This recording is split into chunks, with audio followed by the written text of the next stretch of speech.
didn't expect it. Nobody expected it so late in the transfer window. And what about the name Ziyech as a number one priority?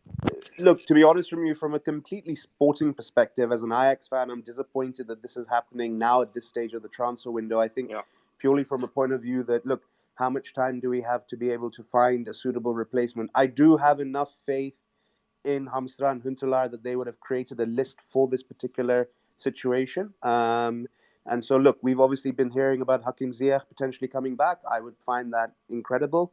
And I think that that's probably a very worthy replacement to an Antony. Look, Antony's clearly, South American players can be quite emotional and think out of emotion. He obviously clearly has a very strong relationship with Erik ten Hag.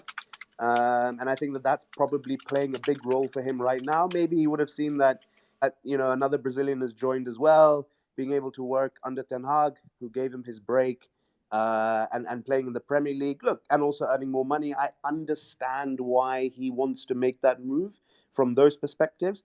But yeah, you can turn it the other way around and say, look, we're playing Champions League. He's always going to play for us, blah, blah, blah, blah, blah, blah, blah. But look, I am disappointed. Look, 80 million, 90 million, great. That makes financial sense. But from an Ajax fan, sporting perspective, I'm disappointed. Regardless of whether we can get Ziyech or not as a backup, because I feel Antony is the best player that we have in our team right now.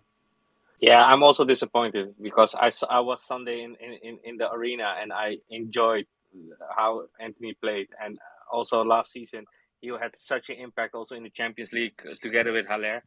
But the fact that all the media is telling that he didn't train today and people are talking about the fact that he might be muting about the fact that Ajax didn't want to talk about 80 million.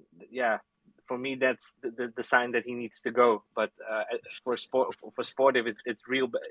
It's a shame we're going to lose one of our best players. But if you could get Ziyech back, and Ziyech with his passes and everything, yeah, I think that's a great deal. But yeah, Antony is Antony. I'm really disappointed. That I don't understand. I mean, of course, I understand. Maybe you want to go to United, bigger club, Premier League, these kind of things. But I always thought, Ajax was able to keep Antony in the sense that they had this argument like, listen, you're playing Champions League here, and there's a World Cup coming on, and you're a regular starter here. There's no issue here. Because I'll be very honest right now. I don't know if Antony will be a regular starter at United in the Premier League. Straight from the back, right from the back.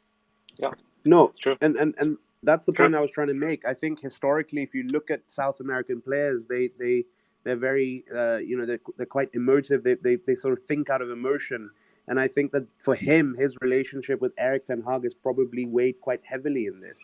And of course, you can try and break things down logically for him, but he's probably thinking, I could break my leg, and I might not go to a World Cup, and I might not get that big move that I've been angling for.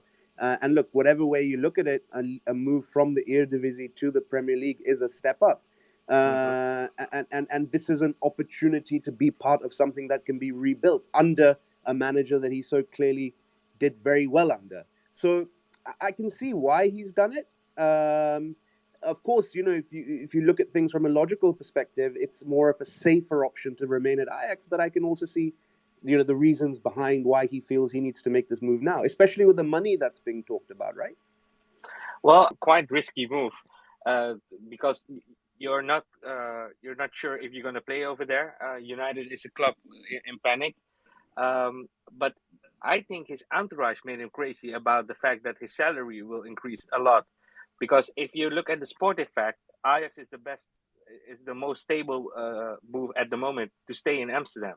If you're going to United, a different competition, you need to adjust to the way of playing over there. The fact that Erik ten Hag is coach over there is good for him, but still the results are not good at the moment. And I'm not sure if Antony is the player to bring United on a higher level. There needs to be done so much more. So for the World Cup, I don't think it's a smart move, but from the Eredivisie to the Premier League, of course, that's an amazing step. But if you look at his status now, Antony is one of the talents that are also playing for the Brazilian squad. I would say stay for at least 6 months. Let me ask you